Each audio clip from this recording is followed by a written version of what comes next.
When the inflation rate is 3 times higher than average, it impacts so much of our lives. We're going to talk one-on-one with the leader of the U.S. Small Business Administration. Hear how she answers the question about what's ahead when it comes to our purchasing power. Also, what's ahead for Iowa's caucuses. The original insiders on this show will join us on whether it's time to make some changes for the caucuses if Iowa wants to remain first or if it's already too late. We'll talk about that too. And we'll talk about the view of Iowa outside of politics. We know that it does not look like this. See why this week's insiders say lawmakers need to focus more than just on lowering taxes if they want people to move to this state. From your local election headquarters, this is The Insiders with Dave Price. Over the past 2 years, Iowa restaurants tried to survive by focusing more on to-go and delivery if customers didn't feel like it was safe to come indoors because of the threat of COVID-19. Obviously, not all industries can be to-go.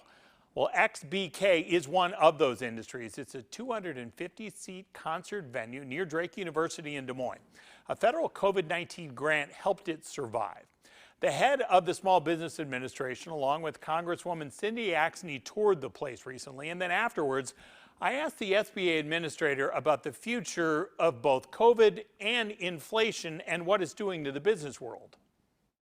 We're not fully recovered. The Omicron virus is still out there and causing some disruption to our small businesses and their ability to generate revenue. So the Biden-Harris administration is really committed to making sure that we can continue to fight COVID and address some of the challenges in our economy that have resulted to help to support more small businesses and their ability to compete.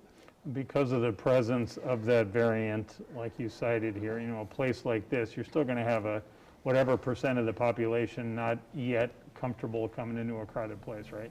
So what do you think the administration's responsibility to help places like this and others going forward is as we still deal with that uncertainty? Well, we've been pleased that we were able to administer the Shutter Venue Operator Grant Program and help over 130 Iowa venues survive during this time because they are anchoring to communities. They drive local economies and help the restaurants and the other retail stores and other businesses surrounding survive and thrive. So the same applies to the restaurants program. And so much of this funding was really critical, and the SBA continues to administer the COVID EIDL program to those who are currently applicants. But beyond that, we're trying to pivot and make sure that they have the products that they could utilize within our core lending programs and that they're affordable and accessible so that they can still get capital for their businesses to grow regardless of COVID relief. Going forward, do you need to convince people like your neighbor over here? Is it going to take another round from Congress, or are you already set up for the next year or two? Within our core programs, we have authority every year to administer loans to small businesses. In terms of COVID relief, the programs are now closed. The Paycheck Protection Program's closed, as well as the COVID Economic Injury Disaster Loan, unless those are still pending applications. And so, as well as Shuttered Venue Operator Grant Program, that is closed currently in the restaurants as well. And so, SBA stands ready to administer any programs, and we're just continuing to monitor. And we see that there are still some small businesses hurting out there who need additional assistance as we're coming off this wave of Omicron, and consumers are still hesitant. The small business industry as a whole here is still trying to figure out what will happen with inflation, what will happen with wages, what will happen with supply chain, all those kind of things. So how do you help them forecast this next year or so?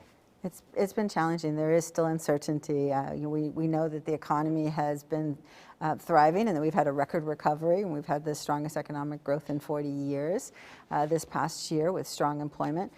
So for small businesses, we want to make sure that they're able to access opportunities from that. We've seen a 30% increase in small business startups across the country since COVID, and just 5.4 million small businesses last year launched despite the uncertainty. So we want to make sure that we can provide the tools that small businesses need to plan for their businesses, build strategic plans, as well as getting the capital that they need to start and grow and be successful and be resilient. What do you see about the workforce? What's it going to take to we're struggling here in getting people back in for a host of reasons here. but what's going to be the kind of final push to at least get us back to that participation rate we had pre-COVID? We've seen a lot of older employees, leave the workforce, women employees as well with the challenges in childcare. We have to continue to fight this virus and use the tools that we have at hand, which is to get everybody vaccinated so that we can have a return to more of a normalcy so these venues can be filled and our restaurants can be filled. I think that that above all is really important as well to keeping a healthy workforce. And if we see businesses shut because they don't have enough employees, with that, and so there's already exits in the workforce and the Great Resignation, but we need to at the very least keep those employees healthy and continue to fight the COVID pandemic. Now, you have some Iowa Republicans criticizing Congress for all the money that they've put toward the COVID-19 recovery and how that's impacted inflation. Well, Iowa Republicans are also working to put more money into the economy through tax cuts. See why two longtime insiders want them to do more than just cut taxes to try to grow the state.